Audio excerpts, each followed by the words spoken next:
여러분이 시간마다 이렇게 모든 일손을 놓고 이 자리에 왔을 때는 뭔가 하나라도 받고 싶어 오신 거 아니겠어요?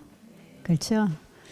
그래서 뭐든지 여러분에게 도움이 돼야 되겠습니다. 어제 우리 원장님이 그 환자 간증 들려줬지요. 그 간증을 들었지요. 근데 보니까 그 간증을 많이 편집해내고 간단하게 그 자기 변한 핵심만 편집을 했네요. 제가 그 음성을 들어보니까 제가 아는 사람이라 그 사람의 간증이 여러분이 가지신 책 14페이지에 보면 14장에 보면 건강생활 실천하기 제일 밑에 끝으로 일과표 지나고 그 끝에 끝부분에 이번에 간증을 제가 그 책을 쓰면서 거기 적어놨어요. 저도 상세하게는 못 적었지만 핵심적인 내용은 이해할 수 있도록 적어놨으니까 그분 얘기를 여러분 좀 읽어서 참고하시고 어제 그분이 그렇게 밝은 표정으로 간증을 자기 변화된 간증을 했는데 이분이 왜 병이 들었는지 어떻게 나았는지 그게 나름 제가 설명을 하면서 그분 얘기를 써놨어요. 사람들은 육신의 병보다 더 견디기 힘든 게 마음의 병이에요. 이것처럼 불행하고 고통스러운 일은 없습니다. 주로 이제 인간관계가 잘못될 때 마음의 상처가 되고 절망이 되고 살아갈 희망이 끊기고 사랑으로만 관계가 되어야 할 관계에 사랑이 깨어지면 살맛이 안 나지요. 부모 자식 관계에 문제가 생기면 가장 큰 고통이고요. 부부 관계에 사랑이 되지 않는 관계, 사랑할 수 없고 주지도 받지도 못하는 관계, 이런 관계가 되면 인생은 불행해져요. 그게 가장 고통스러워요. 교회를 가도 인간관계가 좋아야 신나게 교회를 가거든. 하나님만 보고 교회 가는 사람 잘 없어요. 교회 생활도 행복해야 됩니다.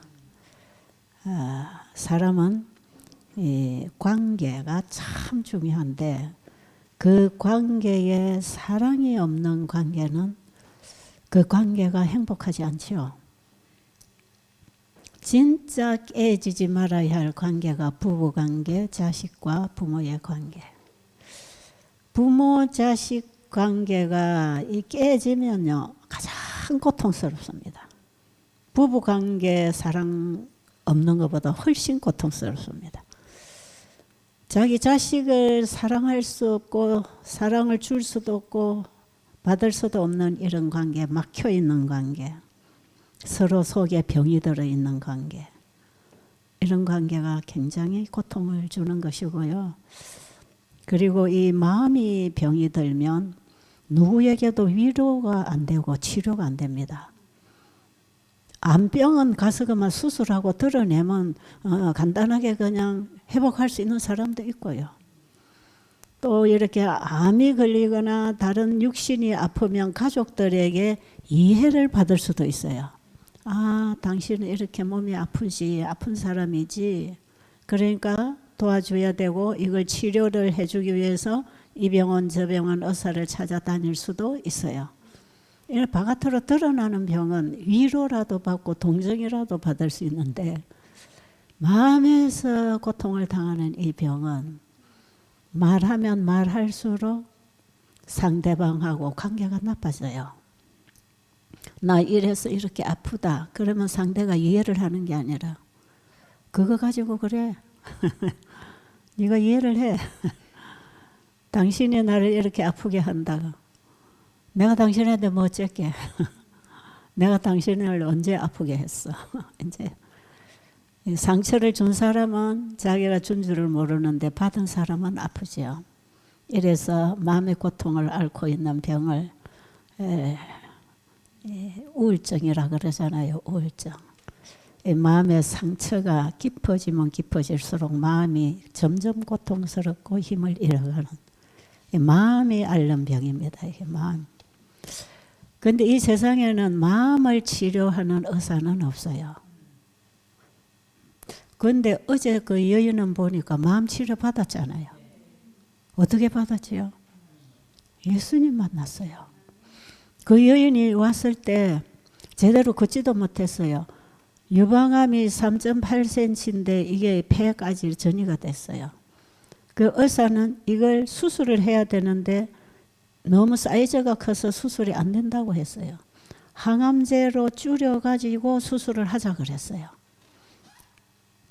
그런데 항암제를 한 7차례는 해야 된다고 그랬대요.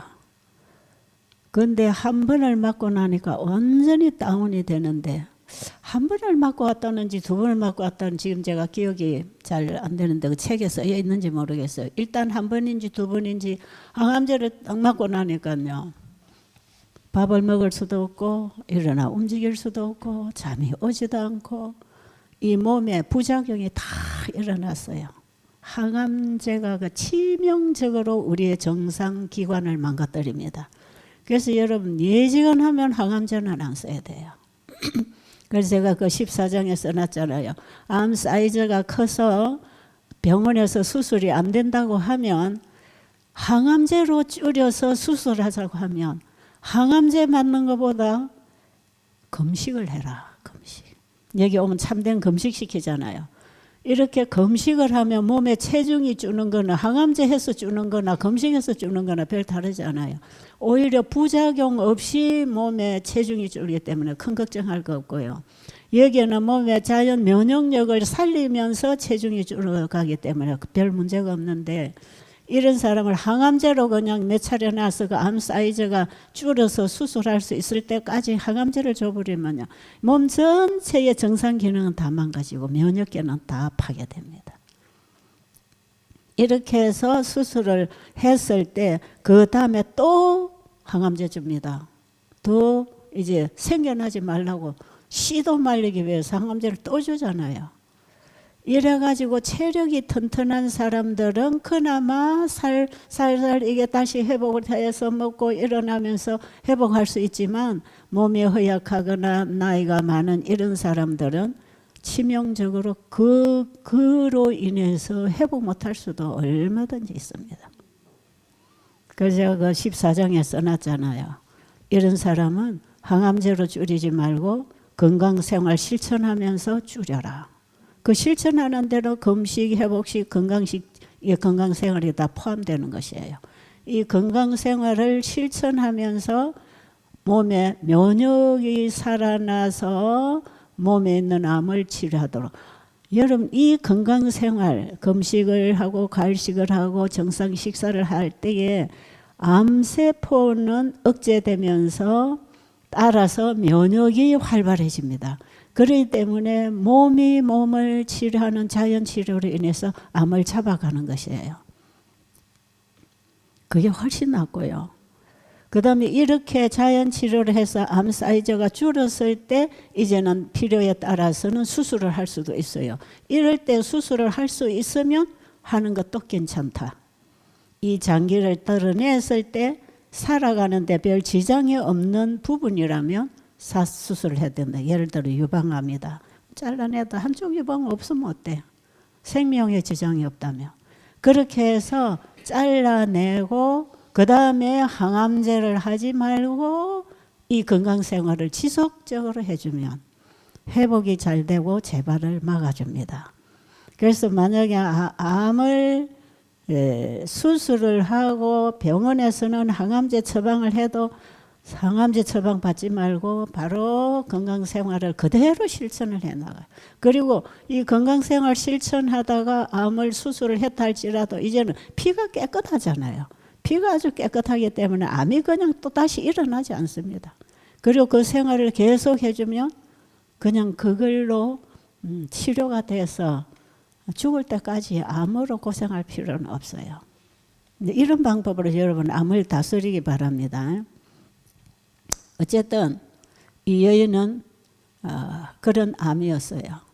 그런데 병원에서 7차례나 항암제를 놔야 이 사이즈를 줄이고 다 주변에 있는 걸 죽여서 이거 수술을 할 텐데 한두 번 맞고 나니까 완전히 그냥 환자가 돼버렸어. 그래가지고 어쩌다 소문을 듣고 배대를 왔는데 숙소 그리고 일생활관 숙소에서 교회까지 식당까지 거리가 조금 있어요. 거리 조금 있는데 숙소에서 식당에 또 제대로 못 왔어요. 걸을 수가 없었어. 교회 오는 것도 자기 스스로 혼자서 걸어오기는 너무 힘들었어요. 이런 사람이 왔는데 보세요. 암 사이즈는 줄도 안 했지요. 한두 번 항암제는 했지만 여기 이제 항암제가 들어오니까 정신 바짝 차리고 더 방어하고 있을 거 아니겠어요. 더 악성 암세포가 됩니다.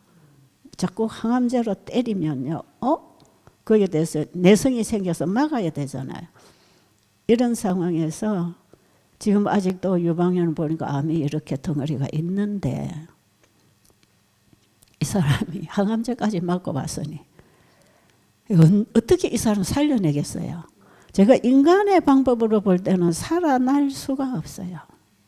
그래서 제가 그 여인이 아직 젊었는데 어제 여러분 보니까 좀 젊었지요? 이제 애들이 중학교 초등학교 됐어요. 그랬는데 진짜 이거는 어디로 가도 치료길이 없어요. 의사는 항암제를 해야 수술하겠다 하고 자기는 항암제 때문에 죽겠다 그러고 왔거든요. 나 암으로 죽기보다는 항암제 때문에 죽겠다 그러고 왔어요. 그러고 왔는데 제가 한 가지밖에 처방할 게 없어요. 그런데요, 이 의료선교, 이 복음을 전하면서 건강을 회복하는 이 의료선교 건강기별은요, 줄 답이 다 있어요. 뭔지 알겠어요? 사람이 볼 때 희망 없는 병에 대해서 답이 다 있습니다. 전부 처방이 다 있어요. 그런데 이분에게 딱 준 처방은 한 가지밖에 없어. 너 예수님 만나야 돼. 인간의 방법은 없어. 배달해서 이거 치료하는 게 아니야. 해결할 수 있는 방법은 없어. 이 몸 보니까 힘들어. 예수님 만나야 되고 예수님 만나서 내 병이 왜 왔는지 그 근원부터 해결을 해야 돼. 들어보니까 무슨 문제가 있었어요? 남편이 미운 병이라 남편이 뵈기 싫어서 직장생활을 하면서 차곡차곡 돈을 모으고 있었어요. 이제 남편하고 어느 정도 자기가 혼자 자립할 수 있게 되면 이혼하려고. 지금은 남편 버려다 주는 월급 받고 살면서 지도는 다 이혼할 준비를 하면서 그렇게 살아온 여자니까 남편을 보기를 뭐같이 받겠어요. 돈만 갖다 주면 돼. 이런 식으로 해서 살아오다가 병이 이렇게 들었잖아요. 그런데 이 병이 왜 생겼는지 와서 강의를 듣고 하나님 말씀을 공부를 하고 이 사람이 그래도 장로교회를 다니던 사람이라 이 사람이 깨어나기 시작하면서 이 영이 살아나기 시작하고 말씀을 보기 시작하고 강의를 들으면 그걸 자기 양식으로 받고 말씀을 자꾸 받으면 사람은 살아납니다. 마음을 치료하는 치료제는 하나님 말씀밖에 없어요. 하나님의 마음이 우리 마음을 고치는 치료제 아닙니까? 그 말씀이 내 마음에 들으면 마음이 변하거든요. 그거밖에 없어. 그러니까 제가 이런 거 저런 거 잘 몰라도 복음만 전해도 사람은 살더라 이 말이죠. 그래서 저는 복음을 전하고 살잖아요. 지금도. 그래가지고 이분이 점점 변하더니 회개를 하더니 아마 와서 한 달, 두 달 있었나 모르겠어요. 그러더니 나와서 간증을 하는데 파달만큼 남았다 그랬어요. 그게 다 사라져 버렸어요. 파달만큼 남았다고 간증을 했어요. 그러고 집에 갔어요. 또 그 다음에 갔다가 또 왔다가 갔다가 또 왔다가 하면서 암은 치료가 됐는데 그 다음부터는 남편이 배대를 자주 방문을 했어. 그래서 제가 남편 보고 이 아내 때문에 고생이 많았지요. 그러니까 다 제 잘못이지요 뭐. 그런데 그 남편도 참 사람이 인상이 좋아요. 군인이에요, 군인. 직업 군인이에요. 그래서 이 사람들이 다시 회복이 됐잖아요. 참 이 사람의 마음의 병을 고친다는 이게 대단한 것입니다. 진짜 대단해요. 자, 우리 몸을 지으신 분이기 때문에 우리 몸을 치료하시고 계시잖아요. 그와 같이 우리의 마음도 그분이 지으셨어요. 그렇기 때문에 그분이 관리하셔야 됩니다. 우리의 마음도 그분이 관리하셔야 되는데 그분에게 내 몸을 관리받지 않고 내 마음을 관리받지 않아서 이렇게 망가진 게 우리의 모습이거든요. 그런데 다시 주님께로 돌아오면 수고하고 무거운 짐진 자들아 다 내게로 오라. 내려놔라. 내가 너를 쉬게 해줄게. 회복시켜 줄게. 내가 너에게 평안을 줄게. 근데 이게요, 진짜 이 말씀이 그만 성경에만 있는 내용이 아니더라 이 말이죠. 저는 하나님의 말씀을 가르치면서 그 사람들이 말씀을 받고 변하고 고쳐지면서 병이 낫고 사람이 변하는 걸 얼마나 많이 봤겠어요. 제가 40여 년을 그렇게만 살아왔는데 얼마나 많은 사람들이 제 앞을 지나가고 이런 사람들이 많이 생겨났겠어요. 그러니까 제가 지금 복음을 전해도 이 하나님 말씀이다 하면 절대적인 것입니다. 이 말씀 자체가 창조적이니까 그건 불가능하지 않아요. 사람의 말은 다 믿으면 안 돼요. 사람의 말은 다 못 믿어요. 지 말한 거하고 행동하고 다를 수도 있고 지 말대로 다 안 될 수도 있어요. 그러나 하나님의 입에서 나온 한 말씀은 절대적으로 그대로 됩니다. 거기에 믿음을 가져야 돼. 제가 그래서 이 일을 해 나오면서 제가 믿음이 점점 굳어졌어요. 더 확실하게. 이 말씀에 대한 믿음이 더 확고해지니까 그 말씀의 빛이 자꾸 내 마음에 와서 비춰주니까 더 밝은 빛이 또 오고 오다 보니까 제가 하나님 말씀에 대한 이해가 조금 밝아진 것이에요. 그 믿음으로 받아들여 봐야 말씀의 경험을 하는 것이에요. 제가 또 한 사람 얘기해 드릴게요.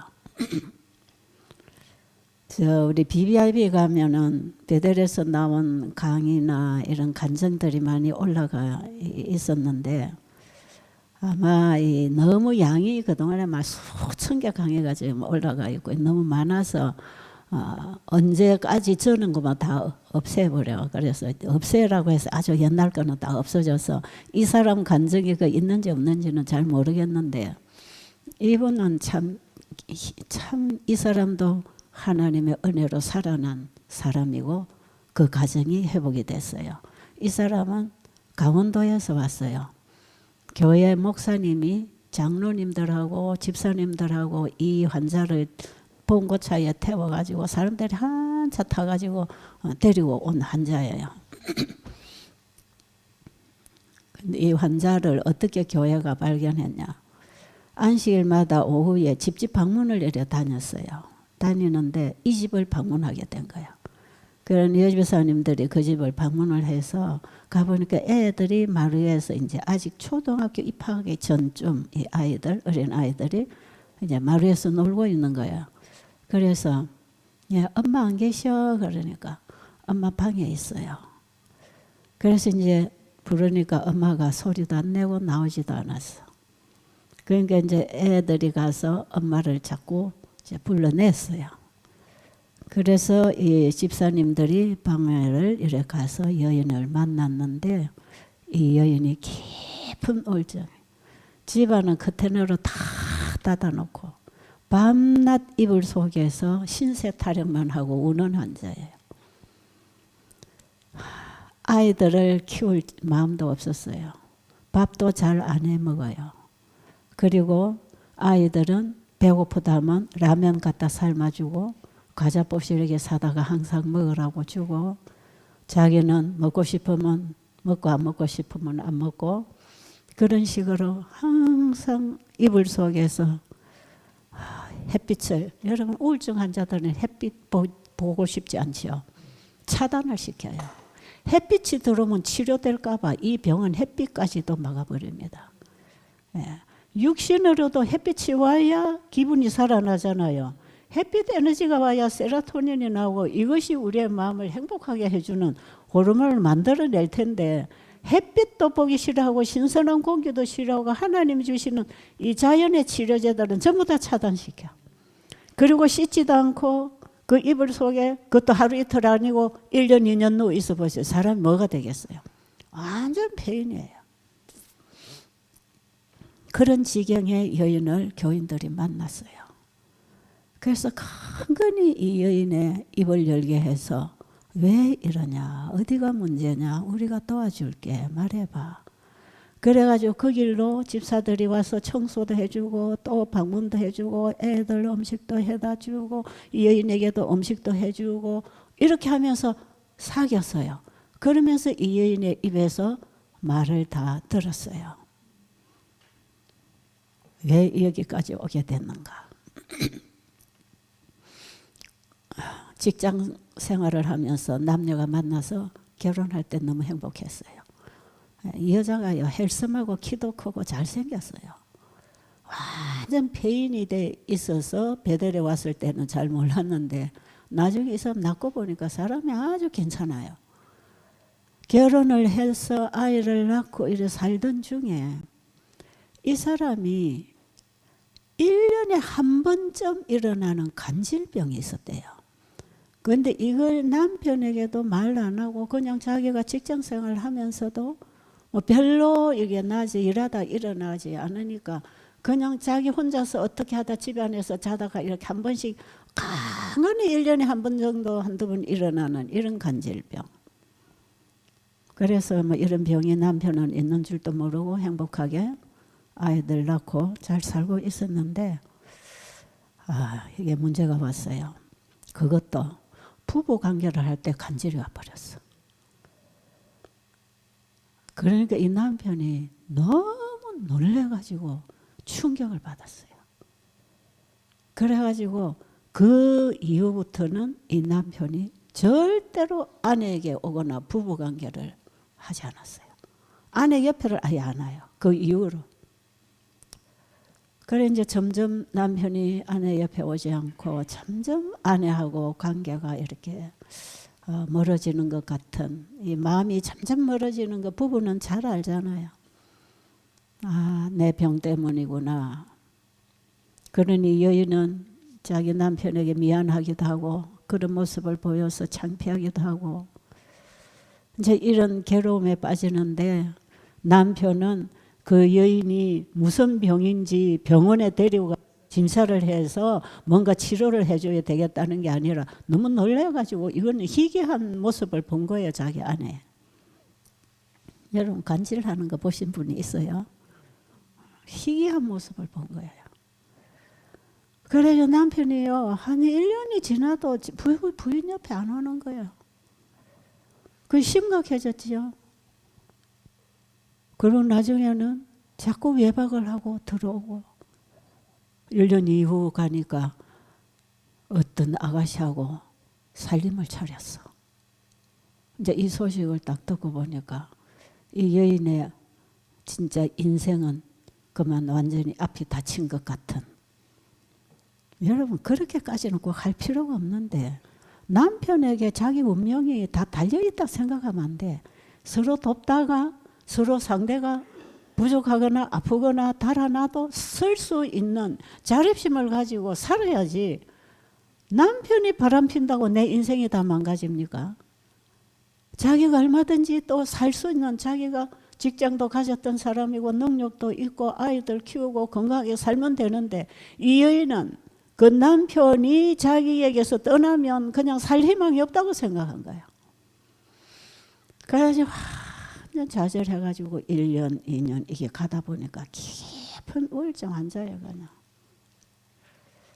이 얘기를 다 듣고 그 집사님들이 교회 가서 직원회 얘기를 다 하고 그 다음에 이 가정을 구원하는 방법을 찾았어요.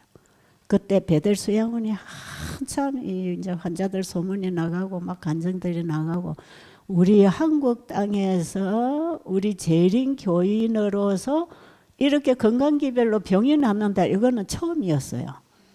기도원에 가면 장로교는 기도원에 가면 병 난다 하는 소문은 많지만 우리 재림교회 안에서는 이런 게 그 당시 없었어요.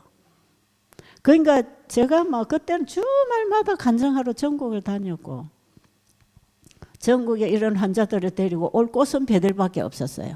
그러니까 뭐 한 방에 5명이고 10명이고 그냥 침대를 어떻게 놔요? 그냥 이불 깔고 그냥 착착착 누우면 환자가 들어올 수 있는 그런 상황으로 사람들이 다 모여들었거든요.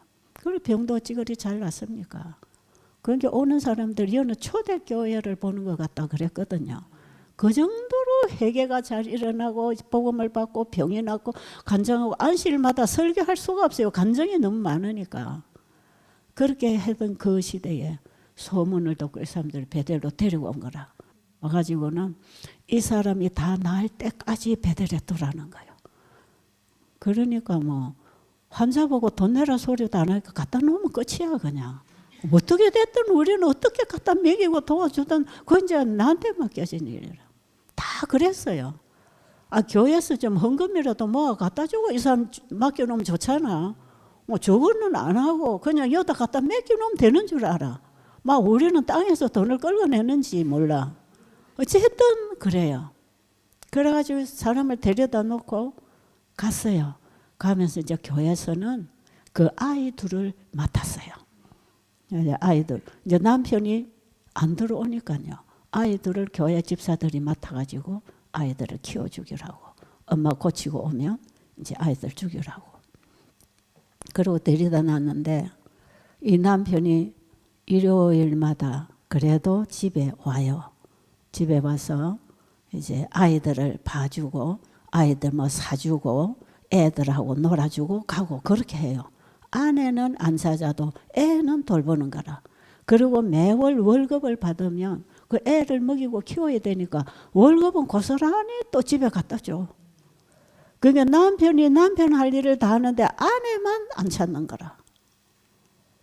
아유, 이 정도로 해주면 그만 살면 되잖아요. 집으로 돈 벌어 오라는 것도 아니고 남편이 돈은 꼬박꼬박 봉투채로 갖다 주고 그럼 좀 집에서 애 키우고 살면 아이고 남편 좀 다른 여자 좋아하면 어떠냐 말이오. 그러면 좀 빌려주라 이 말이죠. 그 꼭 내만 가져야 되나. 제가 한번 늙어서 이런 소리 하는 것 같아.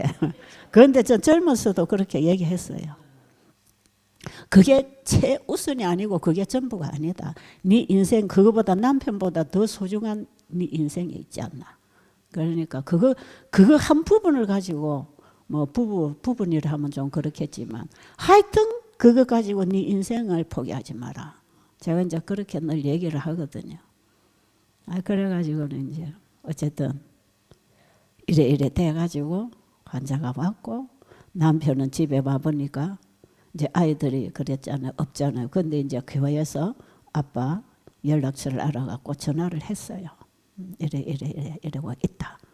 그런지 이 아빠는 또 교회 가서 아이들을 보고 이제 이렇게 아마 이제 뭐 시간이 흘렀어요. 그런데 문제는 뭐냐? 우리 집에 온 그 환자, 이 환자를 이 정신이 다 빠져버리고 이 머리는 파마를 한 여자 머리가 아주 그냥 그대로 내버려두면 요만치 길어가지고 끝에만 노릇노릇 꼬불꼬불한 그 머리를 묶어가지고 왔는데요. 뭐 옷도 아주 그냥 이상하게 입고 그냥 왔는데 진짜 몰골이 좀 형편이 없었어요. 그 눈동자도 다 풀어져 있고 그래서 제가 그 방에 여러 명이 이제 여인들이 들어가 있는데 저는 이제 방에 대명씩 7, 8명씩 있으면 그 방에 방장을 정해놔요.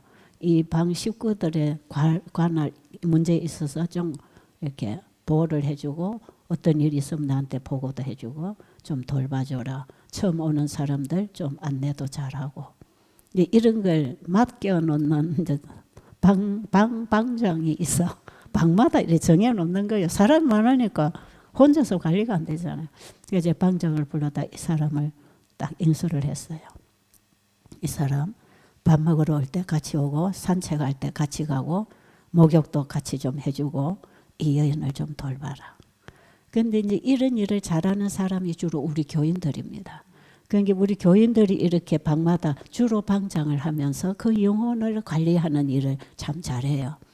그래서 거기다 방에다 맡겨놓고 저는 그냥 바깥일이 바쁘니까 뭐 그 사람이 어찌 되는지 저찌 되는지 뭐 여기 문제가 생겼다 안 하면 제가 그 가볼 시간 없으니까 문제가 생길 때만 가보는 거니까 이제 이렇게 바쁘게 그러니까 베델에 왔다 가는 사람 다 얼굴도 다 제가 다 못 기억하는 사람 너무 많아요. 그 당시도.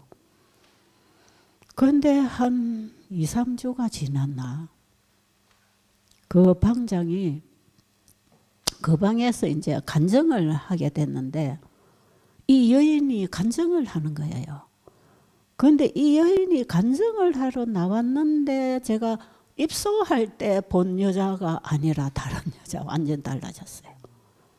그래가지고 보니까요 목욕탕에 저 업의 목욕탕에 같이 가서 목욕도 하고 미장원에 가서 머리도 카트하고 그 다음에 자기들이 가지고 온 옷들을 다 갈아입히고 자기들이 가지고 온 화장품을 갖고 예쁘게 바르고 그리고 간증을 하는데요. 말도 똑똑하게 잘해. 얼굴도 보니까 예뻐. 누가 이 환자가 우울증으로 2, 3주 전에 여기 온 환자인 줄 누가 알겠나. 사람이 완전히 바뀌었어요. 완전히 바뀌었는데 이분이 그럽니다. 그 자기 간증을 하면서 나는 내 남편 아니면 나는 살 수 없는 줄 알았는데 그러나 그 남편은 내 병든 모습을 보고 나를 떠났는데 내 병을 고쳐주실 뿐 아니라 죽을 병이 들어도 대신 죽으시고 그분이 나를 구원해 주신 그 예수님 나는 영원한 나의 남편입니다. 딱 바꿨어요. 자기 남편하고 예수님 남편하고 자리를 딱 바꿨어요. 자기 남편이 가슴 속에 우상처럼 너무 멋지고 너무 사모하는 우상 같은 그 남편 딱 내려놓고 예수님 남편 딱 만나니까 마음이 치료가 됐잖아요.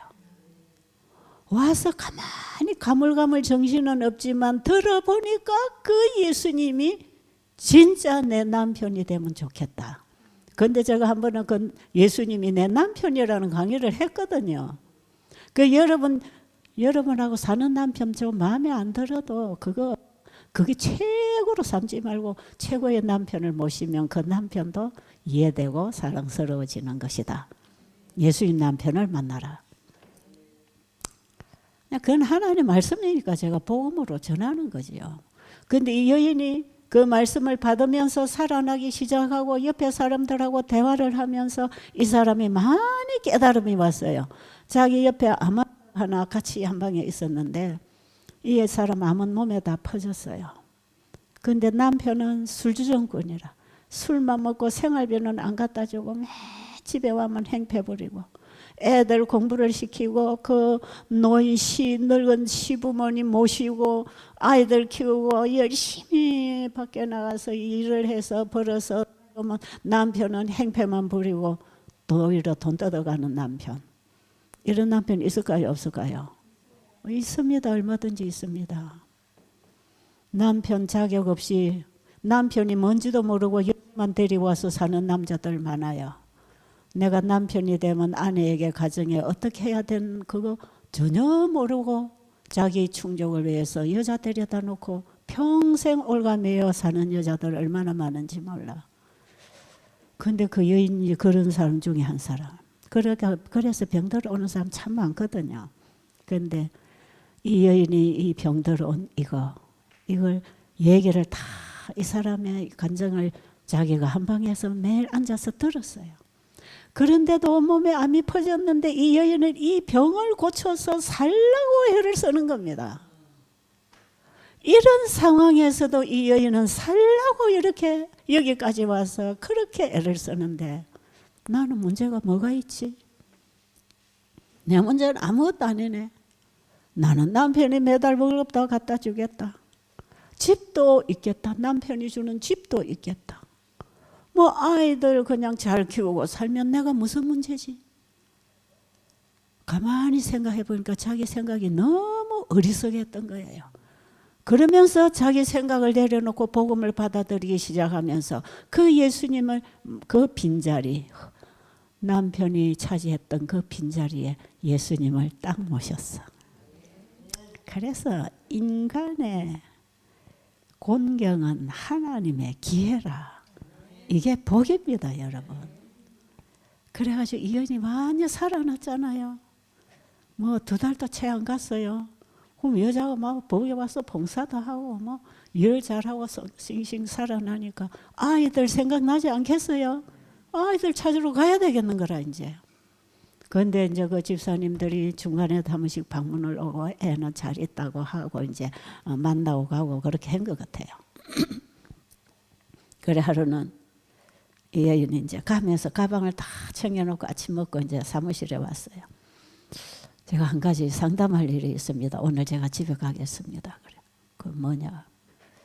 사실은요, 제가 집에 있으면서 이 남편하고 이혼을 하려 했는데, 이혼을 하고 나면 이 돈이 내가 혼자서 어찌 살 건가?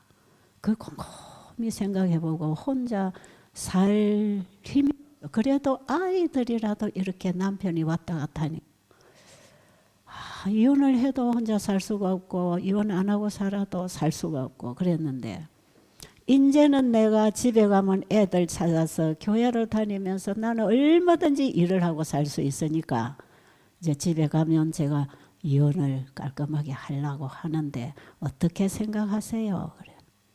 제가 뭐라 그럴까요? 그래, 니 이혼하고 잘 살아라. 그래야 되겠어요? 어떻게 해야 되겠어요? 제가 그래서 다시 확인했어요. 지금 살고 있는 집이 남편이 주는 집이냐? 그렇다.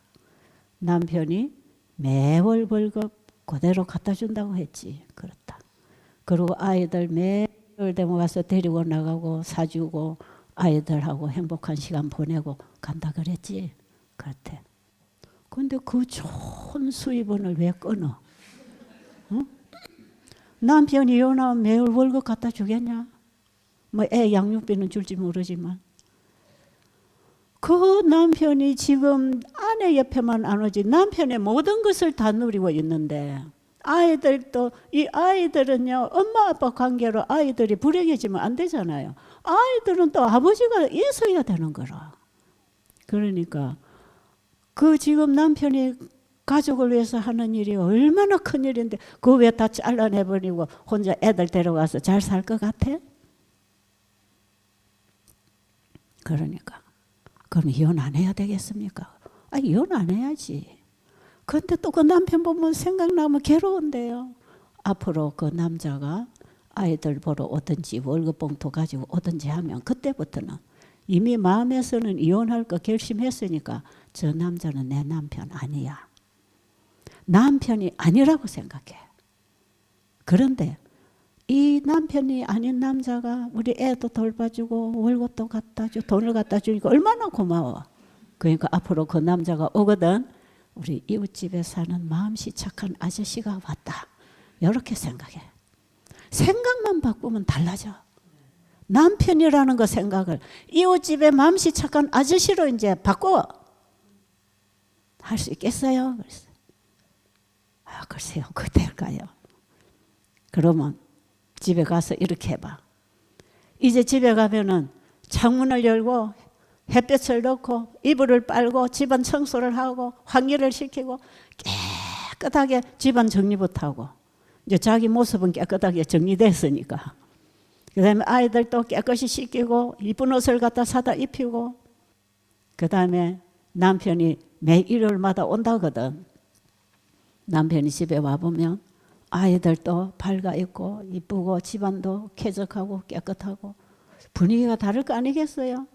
그리고 집안에다가 저 거실에랑 이쁜 꽃도 좀 갖다 놓고 음악을 좀 이렇게 찬미를 틀어놓고 가서 그렇게 살아. 그런데 이 집안 정리를 하면 정신이 깨어나는데 우울증 환자들은요 집안 정리를 안 하는 게 더 정신적으로 죽어갑니다. 그래가지고 남편이 한번 집에 와보면 놀랄 거 아니겠어요? 그리고 남편이 아이들을 데리고 나가서 데리고 놀다가 오거나 월급 봉투를 가지고 오면 고맙습니다. 너무 감사합니다. 우리 아이들 데리고 놀아줘서 감사하고 봉투 가지고 오면 너무 감사합니다. 잘 쓰겠습니다. 그리고 고마우니까 뭐든지 차를 마시든지 술을 하면 술을 주든지 밥을 해든지 남편이 뭐 좋아하는 거 아니까 아이들 데리고 놀다 일요일날 저녁에 집에 들어오면 저녁상을 맛있게 차려서 식사 좀 하고 가시라고 대접을 해라. 그거 한번 해봐. 남자들은 자기 아내보다 더 멋있는 여자 있으면 날아가는데 그 여자보다 이 아내가 더 멋있으면 또 돌아올 수 있잖아요. 그거 한번 해보라고. 그런데 이 여자가요, 옛날만 같으면 절대로 안 되는데 그 마음에 예수님이 계시니까 될까요, 안 될까요? 그게 문제가 없는 거예요. 그게 자존심도 안 상해. 그러면 이 남자는 이제 남이라고 결정해버렸어. 내 안에는 누가 계십니까? 진짜 예수님이 영원한 내 남편이 나를 지키고 계셔. 그리고 주님 안에 평안이 있어. 그렇죠? 주님은 내 마음에 평안을 주시는 분이라. 여러분, 상대방이 꼴보기 싫은 것도 내 생각입니다. 내가 꼬이면 저 사람 보기 싫어. 근데 내가 마음이 평안하면 저 사람도 예뻐. 그렇죠? 그 예수님은 남을 고쳐서 네가 행복하라가 아니라 너를 고쳐줄게. 네 마음에 내가 평안을 줄게. 그 예수님 영접해야 됩니다. 그래가지고 이 여인이 이제 그래 하겠다고 웃으면서 씩씩하게 갔잖아요. 이제 저는 가고 나면 이제 모르는 거죠. 그 당시 만나고 대화하는 그것밖에 몰라. 그 앞뒤를 저는 생각할 여지가 없어요. 보내고 또 사람 오고 가고 하다가 1년이 지났어요. 1년이 지났는데 아이고 어떤 여자가 와가지고는 반갑다고 막 손을 잡고 인사를 하면서 원장님 제 남편하고 같이 왔어요. 그래. 근데 나는 누군지도 모르겠어.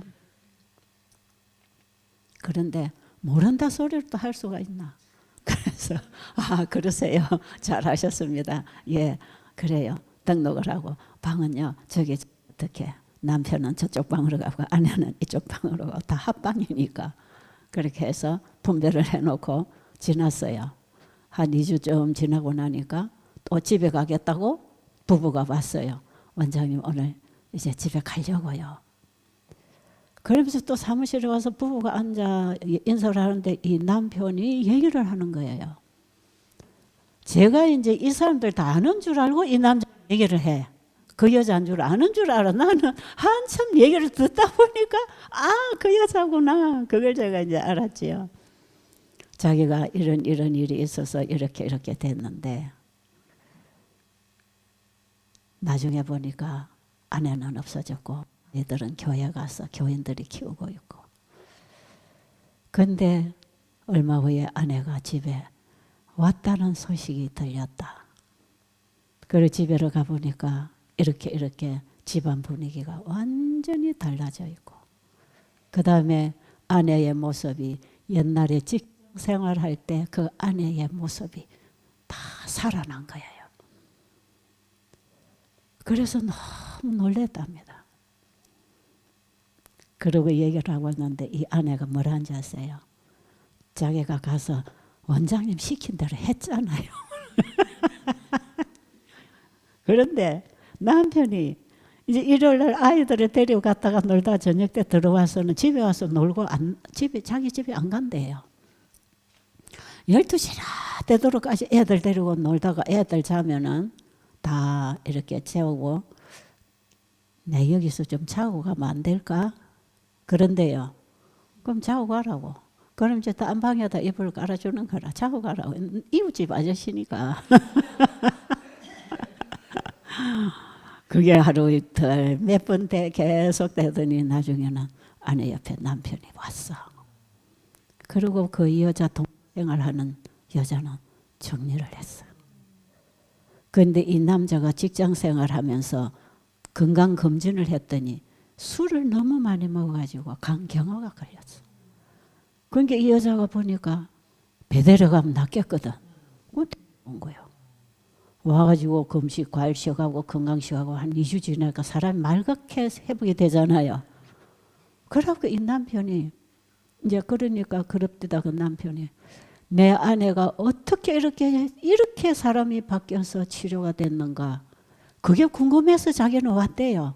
자기 아내가 거기 가면 이 병 고친다고 했지만 나는 이 병이 아니라 거기가 도대체 어떤 곳이길래 내 아내가 이렇게 변화가 되어 왔느냐.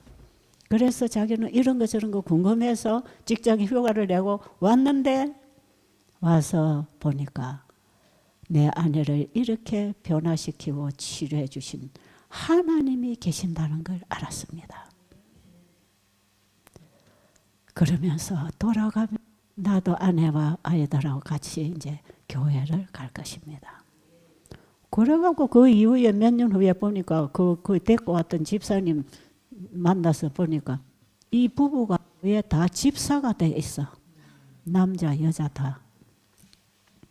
이렇게 사람을 변화시키시고 인생을 바꾸시는 하나님.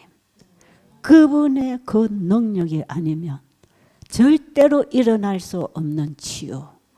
사람을 고치시는 분입니다. 우리 주님은 사람을 고치십니다. 병들어 죽어가는 그 마음을 고쳐주시는 분. 여러분 여기 마음이 병든 분이 있나요? 저도 그 예수님 못 만났으면 저 벌써 우울증으로 폐인이 돼서 저는 세상 빛을 못 보고 살았을 거예요. 저도 제 인생에 그런 고달픈 인생의 관계와 경험들이 있어요. 그러나 제가 예수님을 만나고 그분을 최선의 나의 남편으로 영접하고 살아갈 때 그야말로 지금의 살아있는 내가 있는 것이에요. 나의 주님을 여러분에게 소개하는 것뿐입니다. 살아계신 우리 하나님, 나의 개인의 아버지 하나님으로 맞이하세요. 말씀을 연구할 때 그 하나님이 어떤 분인지를 알게 됩니다. 그 말씀을 깨닫고 그 진리가 깨달음이 올 때 그 진리에 믿음이 생기고 그 말씀을 받아들임으로 주님은 말씀을 통하여 내 안에 임하십니다. 다 말씀 연구하고 말씀 복음 받으면서 사람이 예수님 만나고 변하잖아요. 그렇죠? 그러니까 우리 말씀 공부해야 되겠지요. 말씀 공부해야 됩니다. 깨달아질 때까지 예수님 만날 때까지 파고 전심으로 너희가 나를 찾고 찾으면 만나리라. 전심으로 하세요. 대충 하지 마세요. 관심을 가지고 알려고 하는 마음으로 위기 상황에서 내가 살아야 되겠다고 하는 간절한 심정으로 주님을 찾고 찾으세요. 그분을 만나면 회복합니다. 영원히 회복할 것입니다. 기도드리고 마치겠습니다. 아버지 하나님, 정말 좋으신 우리 아버지, 죄의 고통당하는 인간을 하늘 백성으로 구원해 주시려고 인간의 고통을 주님이 다 겪으셨습니다.